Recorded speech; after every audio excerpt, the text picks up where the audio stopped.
Well, ladies and gentlemen, it gives me great pleasure to welcome you here to this evening's speaker series from Settlement Services International.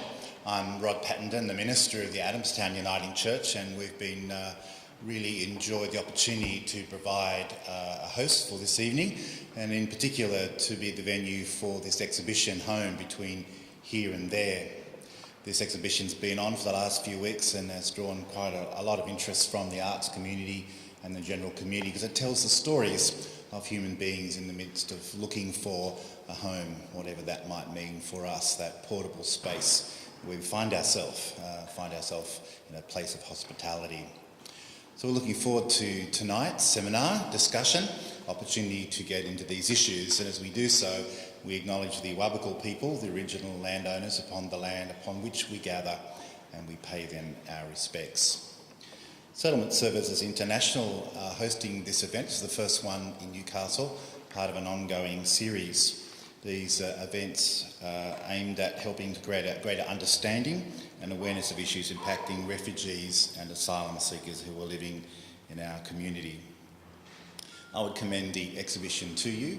This catalogue is available for $10, and so it gives you a chance to get some insight into the stories here this evening. So to coordinate, to prompt, to aid and abet in the process of a wonderful dialogue tonight, it's my great pleasure to introduce Jill Emberson, who's that warm, welcoming, sprightly, engaging voice that is part of the cultural life of the Newcastle region on the local ABC station 12233. Each morning she interviews decision makers from politics, business and the wider community.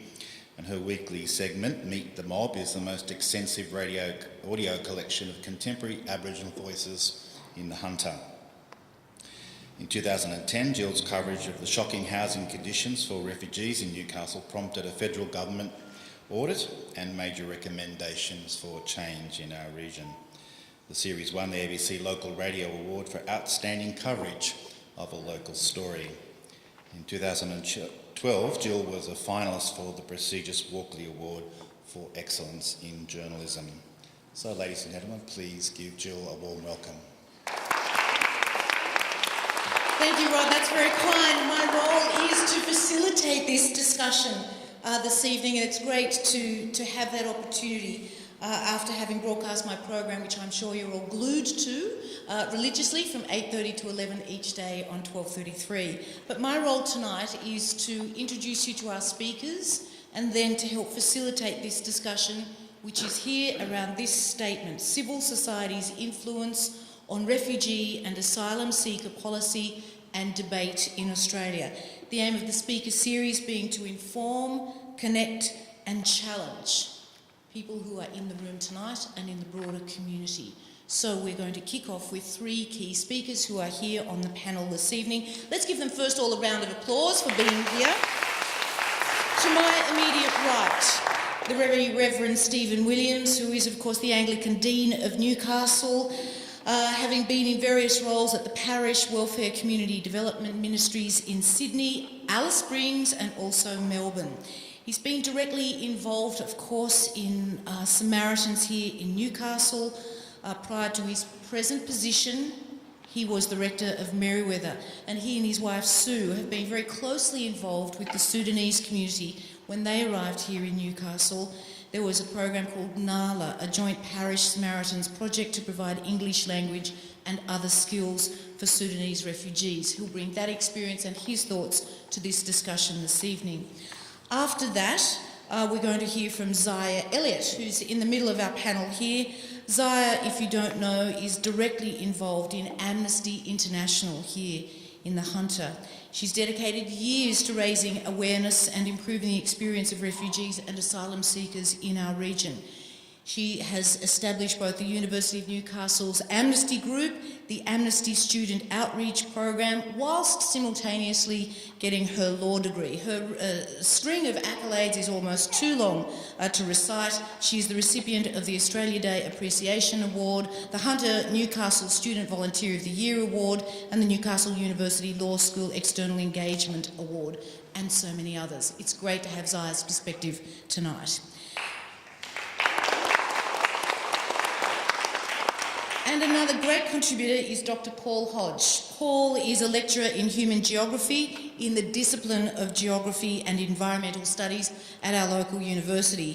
He's a development geographer with a strong interest in aid relations, Indigenous geographies, and the development security nexus and its implications for the plight of asylum seekers. Paul draws on participatory and strength-based approaches in his collaborative intercultural research with Indigenous organisations and communities in Australia and our neighbouring region of the Pacific. He's an active member of Refugee Action Network Newcastle, or RAN, which advocates for more humane and inclusive policies embracing those people fleeing persecution. Welcome Paul and his unique contribution to tonight. So here's the framework for how we're going to make sure we get the most of the opportunity of having these experienced and devoted speakers to this topic. They're going to each get a chance to speak for about 6 or 7 minutes, and then we're going to open up more to a panel discussion. Now that will involve your participation, and you see there's a mic here and a mic over here. I'm going to leave the discussion aspect till the end of our speakers, so if you want to jot down some notes or whip them onto your iPad or onto your iPhone notes, or you might want to tweet them, you could do that as well. We are being recorded tonight on film, and we are actually broadcasting somewhere on the ether over some platform somewhere in the world. People can watch what's going on in this room. So I haven't got the hashtag for what we're tweeting on, so that might be useful if you are going to be tweeting live tonight. But let's get into the heart of the discussion with our first speaker, the Very Reverend Stephen Williams. Stephen, I won't be too ferocious with the clock, but we will try and keep to time, so let's give Stephen a warm welcome. Thank you, Jill. As I look around, I see that we have a collection of some of Newcastle's really passionate and troublesome citizens. It's an honour to be with you this evening. I'm here tonight really because some other people couldn't be, and that includes Rod Bauer, the fearless refugee advocate from Christchurch, Gosford. And I've spoken to Rod, but I can't kind of channel Rod, so I've just got to be me. That is fine, because in the current situation, I think any Christian, and certainly any Christian leader, ought to be able to step forward on behalf of refugees. It's something we ought to have in our backpack, if you like, for any occasion, because the situation calls for it frequently. The Church has a role in building a civil society, and at the moment, in trying to help broker some sane and compassionate refugee conversation. And I believe that's one of the things we need to focus on doing, and that we are, in a quiet way, doing. There's a tendency within the Church to let church agencies and leaders take the running, but there are in some places quite strong grassroots action movements taking place in local churches, usually well-resourced, if they want to be, by peak agencies and others. The churches do represent a space in which advocacy on behalf of refugees is possible. One reason being that it's very hard to apply government pressure to churches. There are some church agencies that are reliant on government funding, but the people who are acting for refugees at the moment are tending not to have any dependence whatsoever, and therefore enormous freedom to speak the mind and to speak on behalf of refugees without fear of being taken to task by government. There are attempts, I should tell you, to pull people into line, and Rod Bauer is a good example where he has been, there have been attempts through the bishop, through the Archbishop of Sydney, through others, to tell him he's got to stop misbehaving.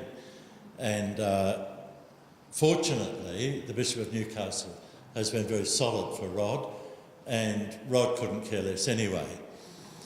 At the moment, it seems that one major role of the churches is to join in the battle of ensuring that the truth is told, challenging the political narrative. And I think that's one of the blessings of that sign Rod has in Gosford. He just, in his extraordinary way, gets some truth-telling happening. And I think, given that we went into total lying and deceit mode, at least with the Tampa incident and following, it's really important that people are truth-telling and are challenging, as I say, the political narrative. There's quite a community of organisations and agencies at the ecumenical level who are seeking to advocate. It seems that it really helps that churches have refugee membership, and that's not only people who are being resettled here, but also, for example, we have very direct connections with the Karen in their own home where they've been displaced on the Thai border, with the Sudanese, both in Sudan and in Kenya in the refugee camps. And I'm told that there's an Anglican diocese that is based in the refugee camp, the main refugee camp in Kenya. So there's, I think every church would be able to parallel those and many other connections with real people. I've been really impressed by Pope Francis, as most people have been, and he talks about a church without frontiers. He says the church without frontiers as a descriptor of what the church is.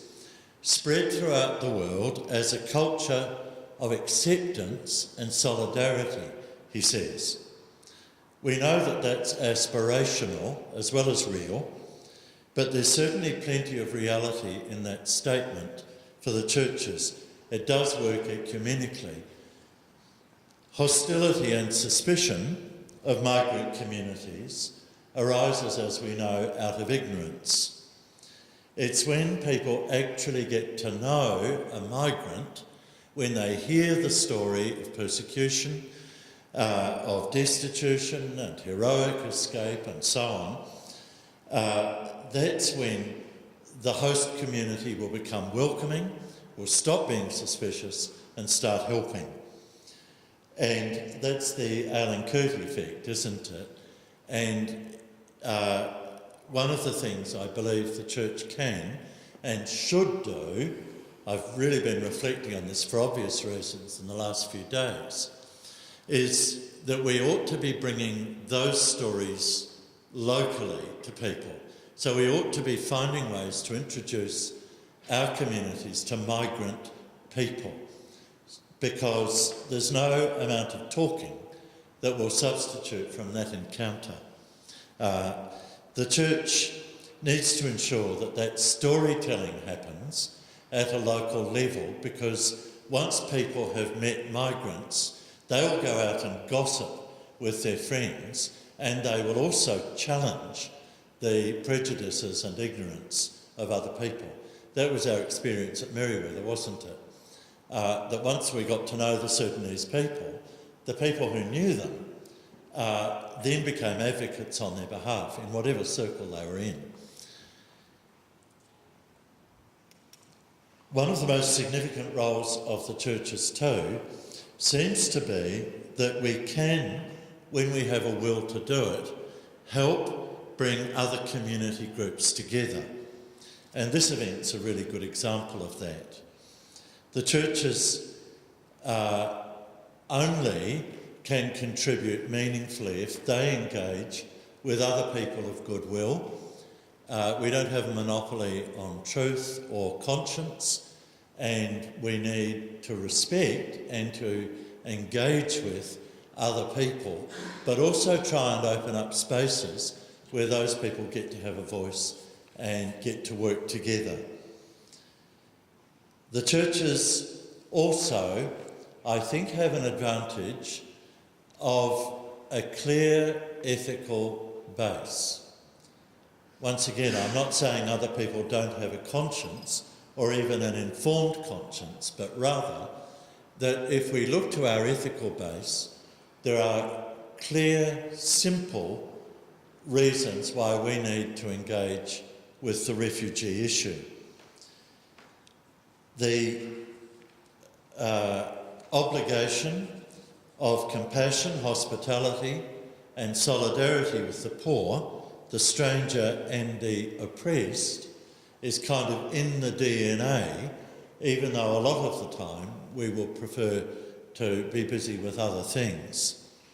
The ancient command to Israel, "You must not mistreat or oppress a foreigner, for you yourselves were foreigners in Egypt," reverberates strongly still through the churches. And we hear the words of Jesus, "I was hungry and you gave me food, thirsty and you gave me something to drink, a stranger and you welcomed me, naked and you gave me clothing, sick and you took care of me, I was in prison and you visited me." And the point is, as a Christian, I must love and serve my neighbour as Jesus Christ himself. There is no point in worshipping God on Sunday if I cannot worship God in my neighbour. And with that is a corollary that I cannot choose who my neighbour will be. My neighbour is the person God puts in front of me. And I think that's a very powerful ethical base for a community, and one that we need to remember. As the political landscape evolves, and who knows where Malcolm Turnbull's going to take us, there is a growing demand for an end to human rights abuses. The stories that make all this real are, in the end, I think, irrepressible. That is, if those stories keep getting out, I think the community in the end will say enough is enough. I just hope that somehow there are the right stories that Malcolm Turnbull himself can use, if he has a will to turn the political climate around. That's my hope, my dream about what might change with a new Prime Minister. I have no reason to believe that will happen, but that's my prayer. That maybe something will happen that he can actually respond to and say, right, folks, it's time to change direction. It's my hope that the Church can live up to the Pope's idea of that Church without frontiers, both internationally, between nations and races, and locally between cultures.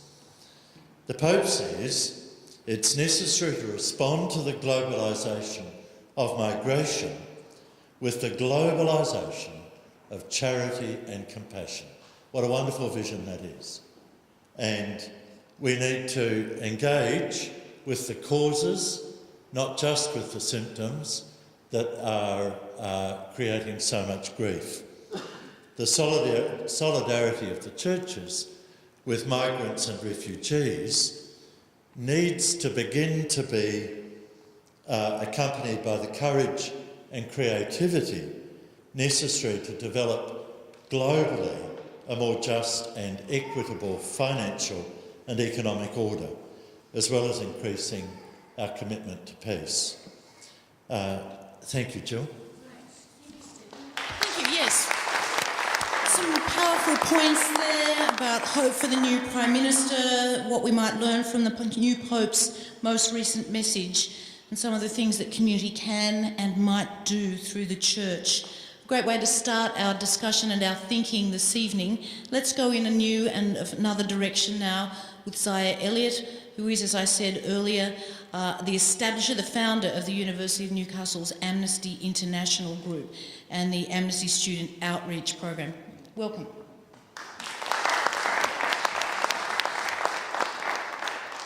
Thank you, Jill, for that very warm and I think maybe too generous welcome. I come to you this evening in a slightly different light to some of the other speakers. I don't come to this topic through my experience from a religious background, an institutional or academic position, and most importantly, I don't have a lived experience, and I think that's really important to recognise. I now work, I must admit, with a very fantastic accredited specialist in immigration law, and I am learning so very much as I go along.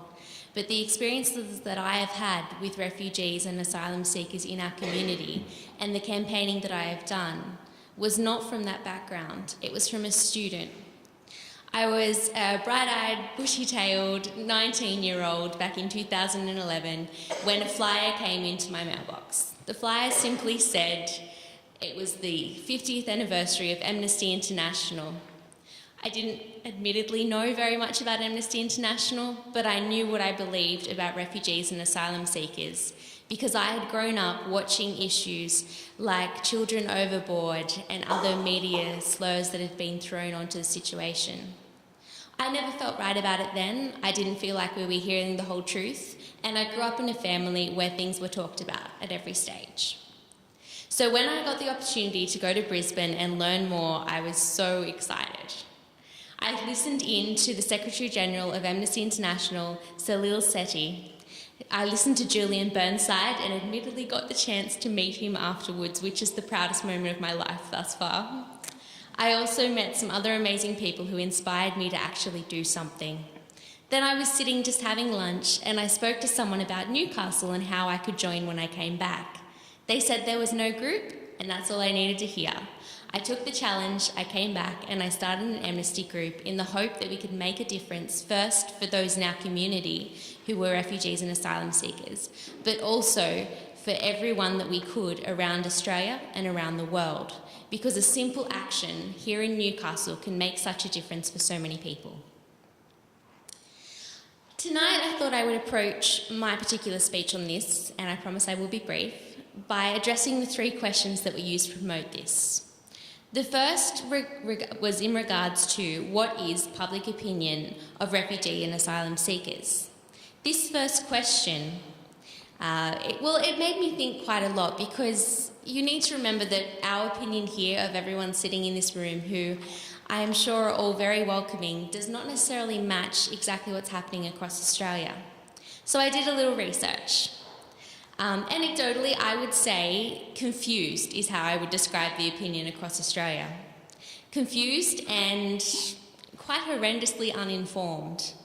So I did some research some research from Monash University that has collated all of the polls across Australia on refugee and asylum seeker opinion. From what I got from that was, in 2015, the April survey's collation revealed three kind of worrying points. Number one, approximately 32% of Australian people perceived boat arrivals to be genuine. Just 32% of those polled, of course.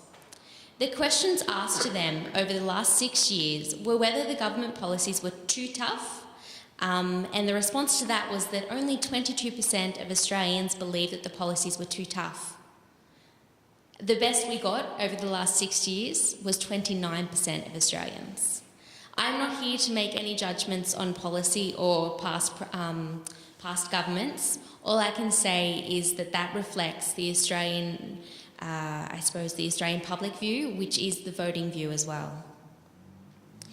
So we then looked at a consideration of the majority of Australians, 48%, who indicated they were not concerned about the UN opinion of what Australians are doing with asylum seekers and refugees.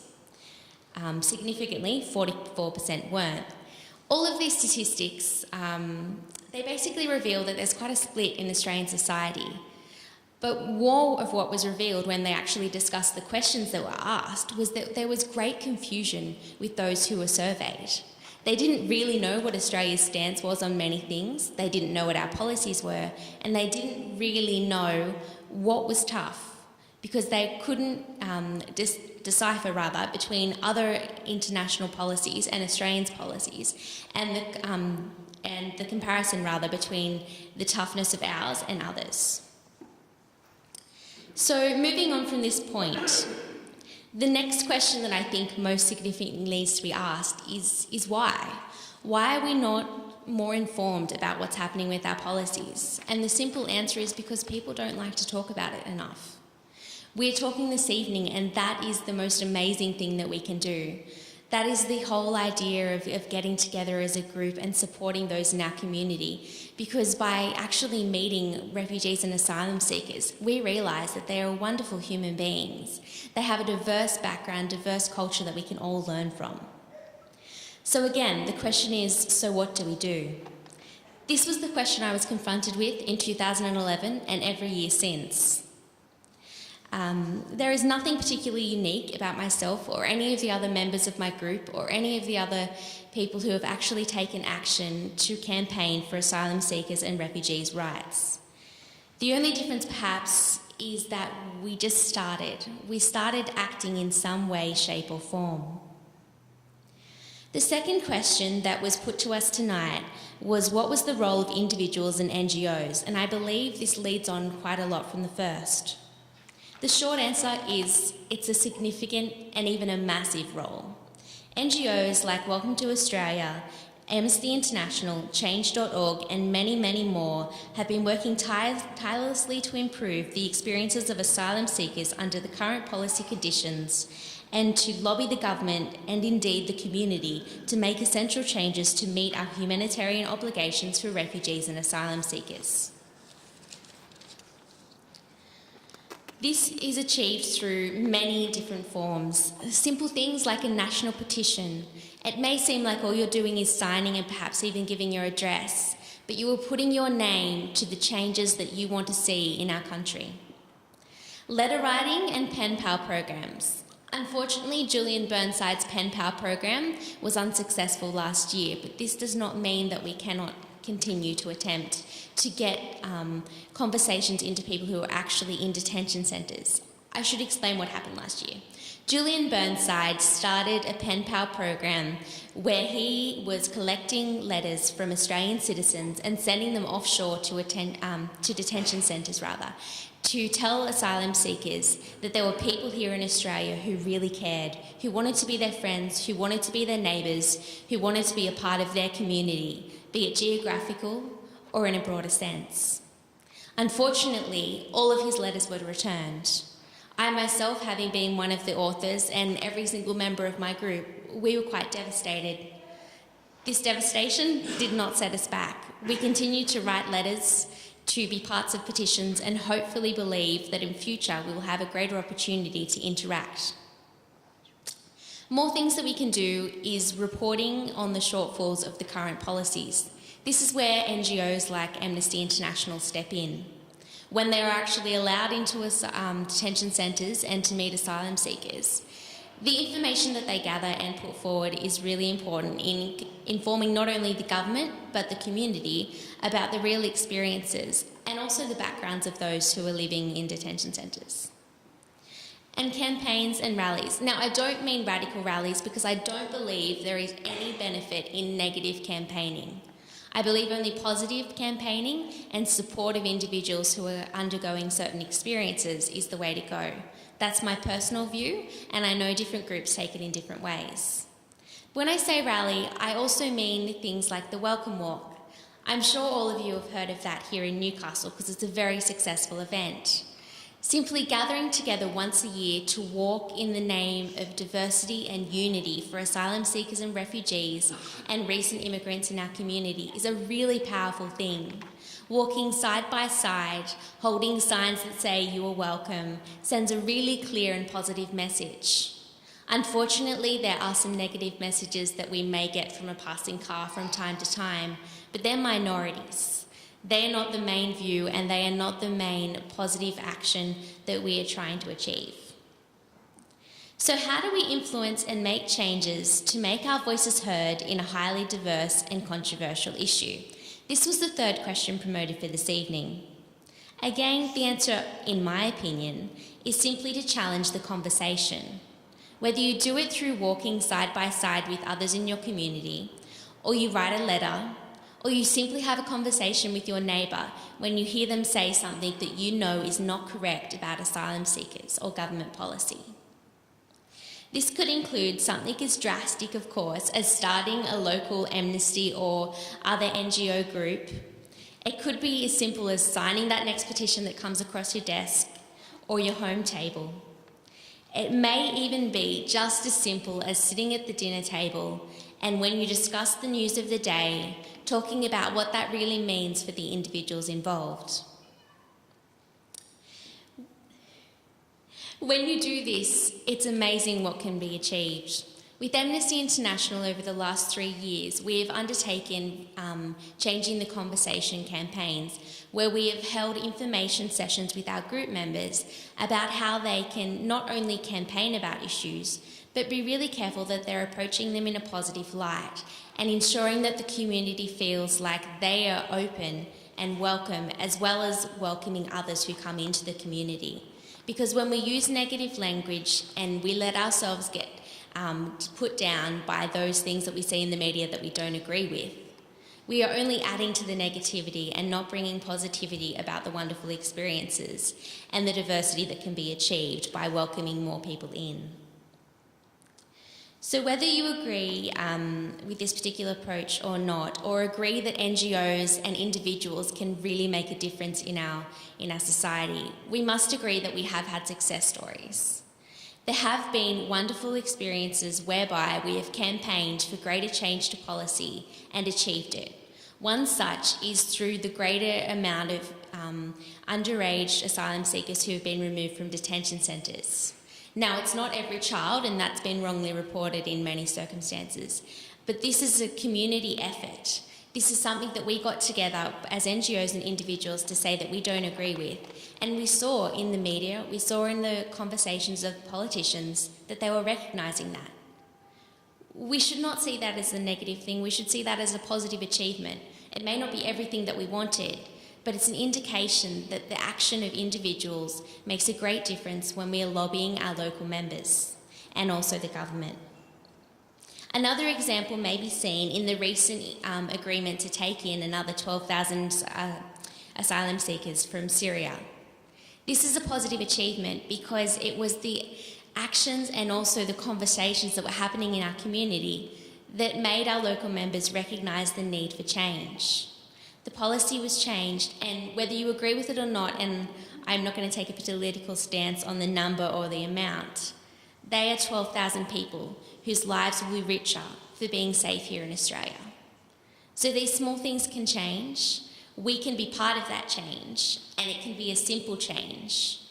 It depends on what amount of effort or particular exertion you can put into it and you can achieve at the time. But something as simple as a letter, a petition, or even just a conversation could be the difference for many people in our world. Thank you. Thank you, Zaya.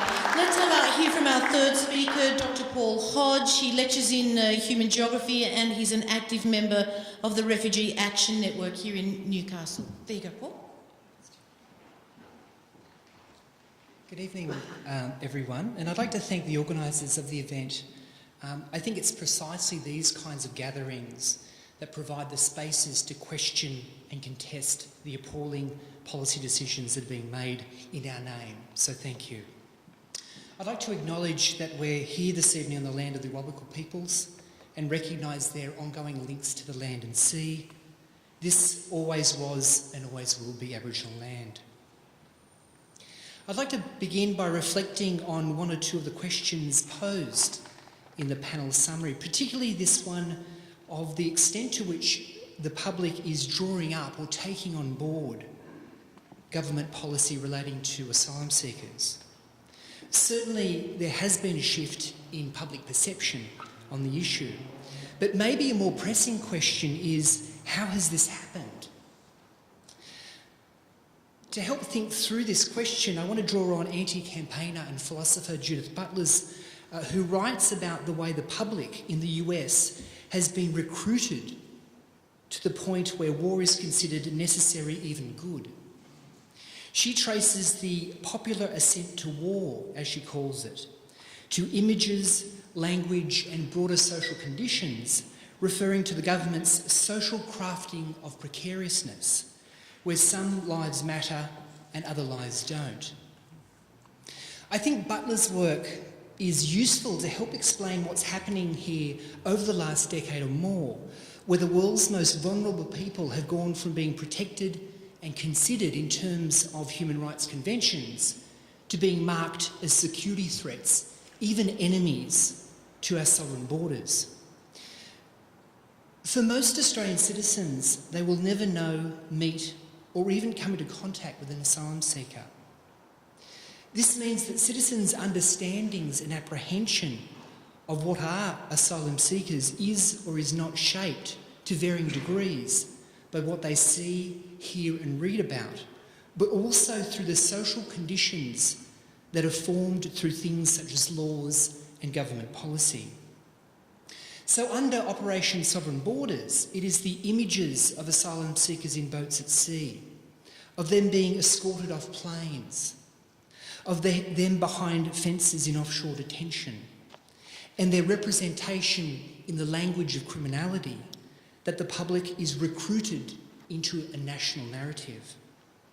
State-endorsed reference to illegals, unauthorised arrivals and irregular migrants in government documentation and departmental communications, media blackouts on onward operations, and the images and language of war waging, irrevocably captured by the military speak of Campbell and Morrison's weekly updates, all actively position the asylum seeker as illegitimate, non-citizen target.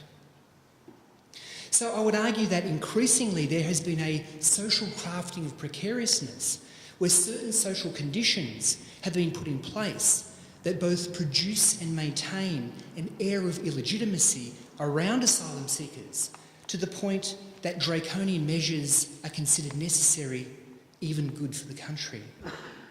And here I'm thinking of the appalling and, as we know, life-threatening social conditions of offshore detention that constitute a government-sanctioned crafting of precariousness. But there are also onshore measures, such as the Code of Behaviour on bridging visas for people on bridging visas in the community. What these social conditions do, apart from demoralising those who are bound by them, is to set up a presumption of illegality in the eyes of the broader public.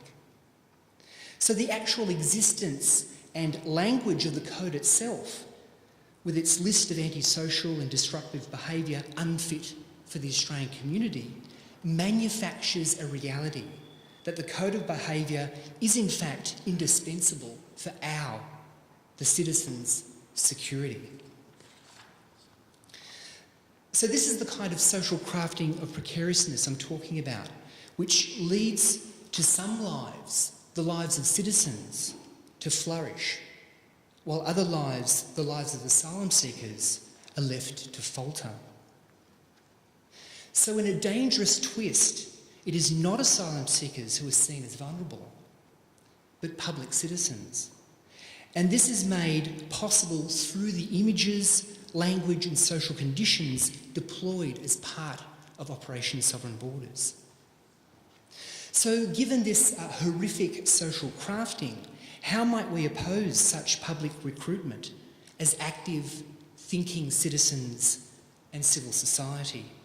What positive images, inclusive language and generous social conditions can be produced and maintained to nurture the lives of those who have been left to falter by consecutive governments? I think a lot of very good work has been done to shift this national narrative that we're under siege. And as I said at the start, it's events like this and the amazing public exhibition of works by artists seeking asylum that does provide the public with very different associations, one based on personal connection and creativity. Service and advocacy groups too are working tirelessly to create generous social conditions whereby those seeking asylum in our community can be assured that their lives do matter. In fact, not only do they matter, but they nourish the community at large, and we are very thankful for their presence. But there is still a lot of work to do, and I look forward to hearing ideas from the floor tonight as we collectively, hopefully, joyfully work to craft a new public together. Thank you. Thank you, Paul. So everyone, this is the opportunity for us all to seek perhaps further clarification from any of our speakers, or to put forward our own ideas, or just to open up to the whole room for discussion. So Paul, Zaya and Stephen, there's a microphone here, and it's always great if you really try and contain your points and identify who you are. And it's always great when somebody goes first, because that's always the trickiest part. It doesn't need to be a well-formulated thought, it could just be a response to what you've heard tonight, just to open up and get the flow of conversation in the room, because it is, remember, so rare that we do get out to get all together in an opportunity like this. I'm seeing one speaker over here, so let's move, because it could go fast like an auction. Just don't be shy to pop you and tell us who you are. David Whitson, Refugee Action Network, Newcastle. Thank you to all the panel. Neoliberal economics has been embraced by the Australian government. Neoliberalism, with its cutbacks to government services, often needs a scapegoat, someone to blame for longer hospital queues, etc. Enter the boat people. Refugees and asylum seekers have been used as scapegoats, I would argue. What role does civil society have to play in challenging this scapegoating of asylum seekers and refugees by the government?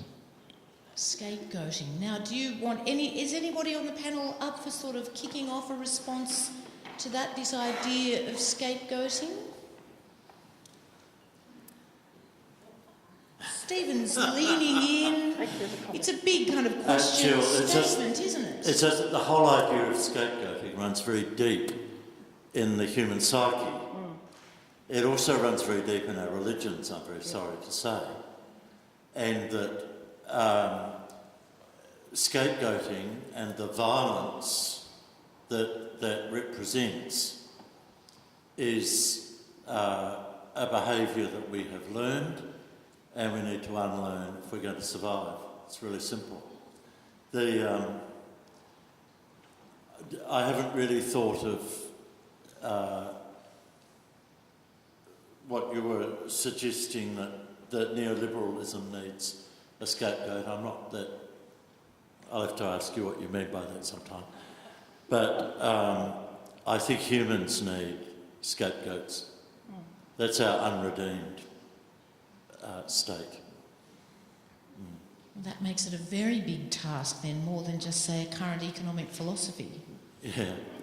And, the Tampa incident is the one that really fascinates me. That was the big lie, you know? And we all knew it was a big lie. And I was listening like mad to what Paul was saying. I'd like to know more from Paul about whether in the Tampa incident, the idea of security, national security, got linked to immigration.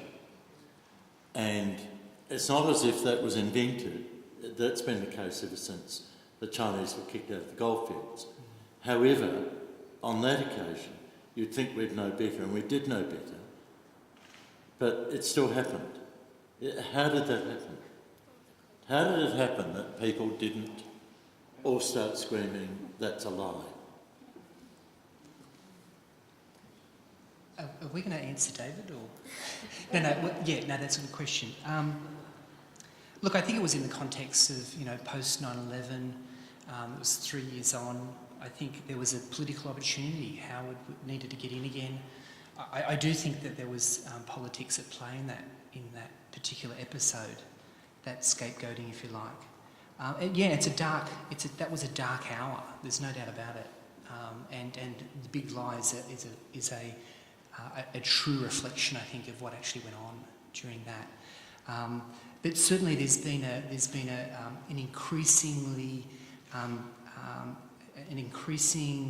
emphasis on security in any context, in fact. And so it's sort of broadening, it's sort of washing over society in horrendous ways. But yeah, it's something perhaps we can talk more about. Yeah.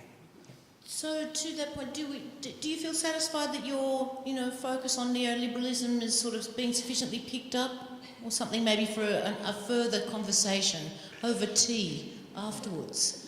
Let's keep moving. Hi, I'm Jo McGregor. This question's for Paul and Zia. Transfield manages the Nauru Detention Centre, and there's been at least 33 reported sexual assaults, there's been gang rapes, and the University of Newcastle has just signed an $88 million contract with Transfield for cleaning and maintenance. What are your thoughts on what can we do about this? I'm personally concerned that our public institution has taken on such an unethical contract. What can we do at a university level, from a student and perhaps staff level, and also at a community level?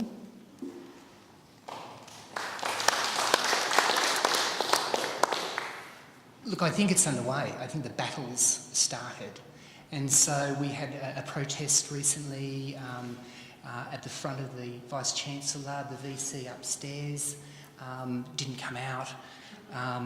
So I think things are starting to happen, and I don't think it's something that will stop, in fact, because for the reasons that you said. This deal smells, I think, and I think it will become more apparent as things unfold. I think more may be found out, in fact, about what went on in terms of that contract. And I think there's implications for the university. If a university is going to sign a contract with a corporation like Transfield, there's implications for the student body at a time when the university is aiming to engage the community on the one hand, but on the other hand, undertaking these kind of deals is problematic, to say the least. So I think the battle is grown. I think it started. I think it's not going to stop. And I think it's really, it's up to big organisations like universities to be bold and to think about the broader position that they're in as leaders, as community leaders. Share price has taken a hit. Good. Yeah. Just on that note, I would say, quite similar to what you've said, that it is underway. Students have been campaigning against this for many weeks now, if not longer. There have been some successful actions on campus. However, I think most people here might be slightly amazed by how little action many students want to take and how little information is truly known by most of the student body. I think the first step that we need to take is to actually inform the community more, first of all, about who Transfield is, because most students wouldn't know that. Also, what the contract is about and the process that happened in forming that contract, as well as the context previously with Transfield and the detention centres. I think the next step, of course, is to be actively persuading the university to reassess. I probably won't go any further on that at this stage because we don't know the outcome of it, but I would say if we were looking for a precedent, we should look to the present superannuation funds who have recently refused to maintain Transfield as one of their shares that they keep. I think that is a really positive achievement on their behalf, and their shareholders will benefit from the ethical side of that as well. They've actually managed to find a way not to lose any money for their shareholders and yet still divest. So I think the university could probably take some lessons from that particular approach, whereby they are still getting the same service, but perhaps thinking about the ethical outcome and the ethical obligation on their behalf as well. Okay, there'll be more conversations, discussions. Sister Di, I think. has got a question, and then another one over here. We've only got such a short time, so don't be shy to put some thoughts together at the mic. Very quickly. Very often people are asked how many refugees they think come to Newcastle. I don't think I've ever asked that question without the answer being at least 3 times as many as actually do come. Tiny, tiny numbers come here, and asylum seekers you could count on one hand. We're not talking huge numbers. And we're not talking anything that even remotely comes close to they're taking our homes and our jobs. So, I want to spread one little word. The one asylum seeker I know here in Newcastle, I want you to know he started his own business. And I used him this week, and I have the cleanest stove in Newcastle. And if you'd like his card for my asylum seeker campaign this week, come and get his card and you too will have the cleanest stove in Newcastle. Thank you very much. Ever able to take an opportunity. If she was in advertising, she'd be worth a fortune. Okay, one from you and then from the gentleman behind you. No, go. Bill Robertson. My interaction with refugees has been through a teacher at TAFE and running a soccer programme and just general interaction. That round ball is a great way to interact with people. As I'm listening to people talk, I'm thinking about history. Are we at a different point in history? How does the current situation sit with, say, World War II and refugees and previous points in history? And what does... The second question is there a momentum for political change when you look at the Pope, when you look at the left-wing movement in the UK overtaking the Labour Party? And are we at a point where we can address some of these questions around politics and develop a broader civil society as a means of overturning and learning from history and overturning the current situation? A broader civil society movement. Are we at that turning point? I wonder whether you might want to leave that there, or if, unless anyone's got a strong view on whether that's the case. Are we at a turning point? What do you reckon, Paul? Broader civil society. Look, I think there's more civil society. There's more out there. If you look at the figures internationally, there's more NGOs. They're springing up everywhere. I think we need a broader sense of politics, what politics is, and I'm not sure if left and right actually is as effective as it could be or should be anymore. So I'd be arguing for a broader sense of what politics is, and to really embrace this notion of politics is the personal, or personal is politics, because the decisions we make, the investments we make, these are political actions, I think. So if you're thinking of a broader sense of civil society and that sort of broader engagement with politics, or broader definition of what politics is and can be, I think we are heading in that way. I think there is a move, there is a shift.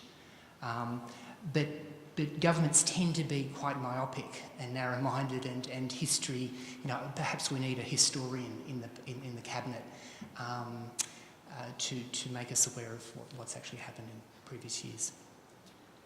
Zaya, and then we'll take another point from the Sure. floor. The brief point that I would like to add to that is the Syrian crisis has been going on for more than 4 years. A little boy washed up on a beach and the world's begun to talk about it. This has been going on for such a long time. So many people have been killed. There are asylum seekers all along the border trying to get to a third country for security. Again, it took a really horrible image that made it around the world to see some action taken. The same things were happening, the same information could have been obtained previously. I think the issue is that if we go back to the human condition even, until we see things, until we experience them, we don't seem to want to make a move. And our politicians are human. We need to be getting out there and lobbying to them as individuals and a party. We need to be talking to the broader community about what this really means for individuals, for those waiting in Syria, in Lebanon, in Jordan, and in other places that are just trying to find somewhere safe. I think that's the first step. I don't know that there is necessarily a broader movement that is happening, but I like to positively think that that was possible. Thanks, Si. Let's take your point or question, and if anyone's got a further comment, come and jump onto this mic here because we're heading towards 8. Yeah, my name's Sid. I want to talk about war, which seems to be the underlying thing, and state-sponsored terrorism, why all refugees are around the world. And I think it's sort of like this cause and effect that people, I think Paul mentioned it briefly, but war is really the basis of it all. And we have trillions of dollars a year going into the military-industrial complex and the armaments trade. We have capitalist arms dealers making billions of dollars in weapons purchases and causing wars, whether it's Sri Lanka or Congo or Syria, Iraq, everywhere around the world. There's arms dealers right in there causing this. And also the impoverishment of the world from the trillions of dollars being sucked out of communities and going into the armaments manufacturers. And I think it's a bit like war as a disease, and it's a bit like we can be sympathetic and have empathy and we can be open and all this sort of stuff, but it's a bit like the bubonic plague and you can sort of have all those feelings for the dying, but until we get rid of the rats, it's going to just keep on going. And so we really need to hone in on exactly what the problem is, and that's how we can fix it. I think we'll take that as a powerfully made point. Talking, Jill, of investment in war, there's the huge amount of money that's being spent on detention at the moment. It's insane. And did someone say 10 billion? It can't be. I read 3. I don't know whether it's gone. I believe the 3 was in regards to the Cambodian deal. It's between 3 and 4. I think it's broader if we look at it. Yeah, no, I think it could be close to 10, actually. Yeah. I think it compares very poorly to the UNHCR budget of something like 5.5 for looking after 50 million people. Anyway, yes, it is a huge statistic. And I think, just quickly, and I think it's much cheaper to have asylum seekers and refugees in the community. It just is. And I was reading from New Scientists, came out in early September. There's more and more research showing the economic benefits of having these wonderful people in our communities. So, there's evidence there, and it's growing, and much cheaper. Let's concentrate elsewhere. Well, that might suit the neoliberal sort of thinking, perhaps. Let's take your point. Hi, my name's Kate. I have Asian family and also asylum seeker and Muslim friends. I have 2 short but difficult questions. The first is Australians reacted to the image of the small Syrian boy. What do you think it will take for Australians to recognise Indigenous Australians as refugees in their own country, and what will it do to actually bring about a change of consciousness? Sorry, can I just go and ask the second one? The second question is kind of for everyone. The last few months I've been watching Islamophobes online. At first I tried to talk to them, and mostly I've discovered it's futile. There is a very strong idea amongst some Australians that Australians count and others do not. There's very much a sense of we and them, the self and the other, which is the foreigner. What can we do as individuals to talk to people who have no experience of different cultures and different people, to change that mentality from the us and them to actually we? I know it's difficult, but it bothers me. Okay, we've picked up on some of that in some of the various points, maybe that us and them concept. Do you think that's been addressed by each of our speakers? Does anyone want to add more than what they've already said around that? Can I just make a really brief point?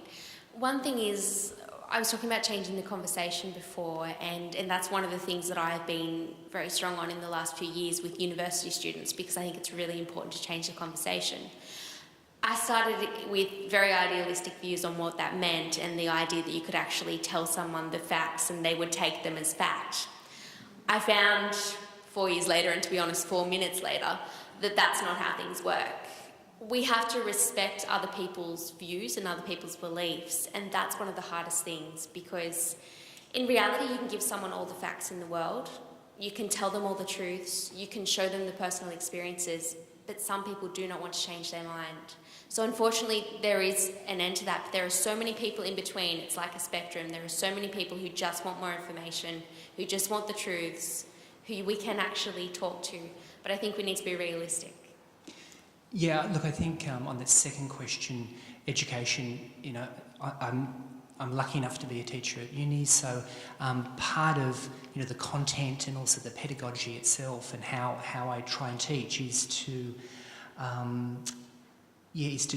take into account difference, I guess, and to talk through some of those issues through scenarios and so on. So I think it's a long-term project, actually.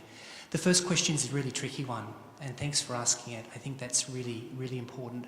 Again, in the context of the kind of things that I teach, I try and take students on country with traditional owners. We talk through and get them thinking about different ways of knowing and being on country. And I guess there's an advocacy in that teaching as well. And so hopefully, over time, there will be more of a consciousness of the importance of our First Peoples. Okay, I think there is 2 questions, as I said, 2 more to go, or another one. They will come in. It's like an auction, as I said. So race to the microphone. I think we might allow ourselves 5 or 6 more minutes, if that's okay, Deb. Is that about right? Or 3? We'll make it 5. Mine's not a question, it's a comment.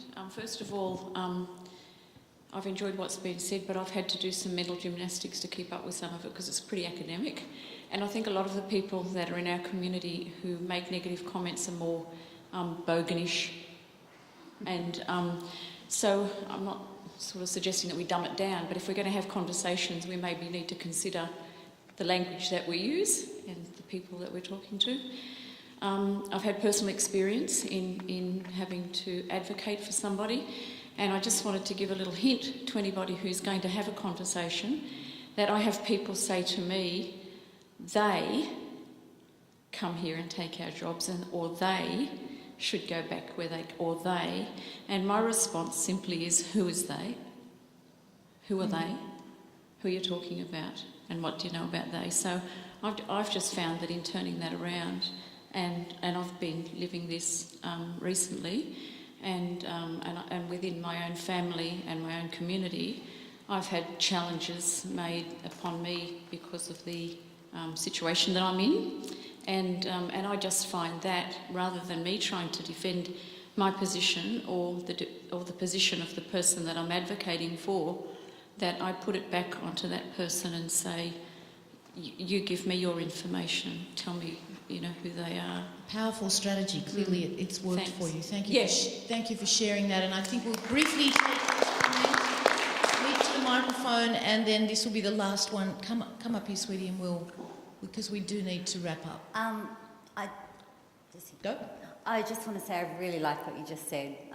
I think our first 2 speakers spoke about you know, that our opinion doesn't necessarily match quite a lot of the community, and that ignorance does breed hostility. So being able to have those conversations makes a lot more sense to me, and I do community development, so I see the importance of an individual being able to have those conversations.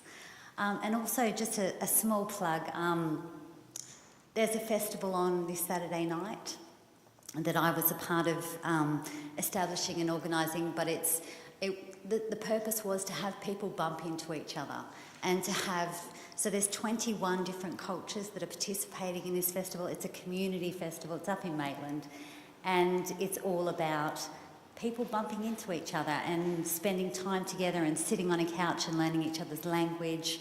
And it's been running for 4 years, and it's a fabulous opportunity for this sort of thing, for people to break down those barriers and get their hair braided. Wonderful. Well, we should come and get more information from you before we wrap. Sir, please, would you like to make the last point? Thanks, Jeff Mulhern. I agree with you, Zaya, that You can get all the intellectual arguments, academic arguments in the world, and it's not just the bogans, if you want to use that language. Academics and highly intelligent people will not necessarily have their worldview changed by intellectual arguments. The little boy who drowned, I think what touches people's life is something that touches their emotions. And I read about the Germans that one of the reasons that they reckon they're welcoming them is that after the Second World War, 12 million Jews were kicked out of all the different countries and flooded back to Germany, and they had to make them welcome. So even we know about the Nazis and the Jewish thing. Yet what changed them? I think they saw the plight of people. So I think that what I'm saying is that we need to touch into the emotions of people. We need to see that everybody in the world are brothers and sisters. They could be our own family. I don't know how you do that very well, but that's, I think, the issue. And I think the fact that the government is, this is where my recommendation would be for a target thing to do, that they're suppressing information from the detention centres, even threatening doctors and nurses. That blanket resistance to allowing communication, that I think is really important, because if it really comes out and the real stories, I think the emotional side and the effect of that could change people. If you keep them ignorant, they'll hold on to their worldview. Thank you. Okay. I think that's the last of our points then this evening. I have to just take the opportunity for a shameless plug, because I always think it's interesting that we make reference to our desire to get to and connect to and acknowledge that we're on Aboriginal land. I have, as of next week, concluded 100 interviews with Aboriginal people who aren't from Central Australia. They're right here. They're right here in Newcastle. And we've been running a little competition for you to come to a live broadcast with them. The closing date is tomorrow. We've had a surprisingly low level of interest. We're going to put on a rip-snorting night out at the university next Thursday. So if you want to be in it, come and see me after this event. That's my shameless plug. The real focus here is to thank all of you for coming out, to thank SSI for putting this event on, and for thanking our speakers who've really stuck their neck out and given of their personal time to be here tonight. Dr. Paul Hodge at the end, Ms. Zaya Elliott, and of course the very Reverend Stephen Williams. Give them all a big round of applause. Deb. And now a word from the sponsor. Thank you very much, Jill. My name's Debbie Carstens. I'm the Newcastle Programs Coordinator for SSI, and it's been fabulous to have so many of you here tonight. Thank you so much for being here and contributing to the conversation and the sharing of ideas. On behalf of SSI, I want to take this opportunity to thank Paul, Zaya and Stephen for their thought-provoking and inspiring comments, and to Jill for guiding our discussion. Thank you very much. It's been thought-provoking, it's been enlightening, but I think also it's been great to hear complex questions, but also some very simple responses also about things that we can be doing in our daily lives as we think about some of these complex issues. So thank you very much for the contributions that people have made in that regard. This is the first time the SSI Speakers Series has been presented in Newcastle, and we're very excited to have collaborated with Adamstown Arts for a number of events in the last few weeks, including the art exhibition that you see here tonight. All the artists showcased in the exhibition were supported by SSI's humanitarian services. SSI is a Sydney-based organisation and has been around for 15 years. We've only had a couple of years here in Newcastle, so we're very new and not very well known. Our sister organisation, partner organisation, Northern Settlement Services, is much more well known to many of you. We only have two small programs here in the Newcastle region. One is working with supporting asylum seekers in the community, and the other program is a multicultural foster care program. But if anyone here is interested in getting involved in supporting either of these programs, either if you're interested in becoming a foster carer with us, or also if you'd like to volunteer with our asylum seeker program, we'd love to hear from you. Our flyers and my business card are on the back table there, so feel free to pick them up. I'd just like to briefly take this opportunity to thank my colleague Carolina Triana, who's worked with us in bringing the art exhibition here to Newcastle, and for believing in little old Newcastle to be able to support this event as wonderfully as we have. So thank you, and for her support in organising all of these events. Thanks, Carolina. And finally, on behalf of SSI, I'd like to warmly thank Reverend Rod Pattenden and Adamstown Arts for their support in organising and hosting this forum, as well as the exhibition. It's been an absolute pleasure to work with you. Thank you, Rod.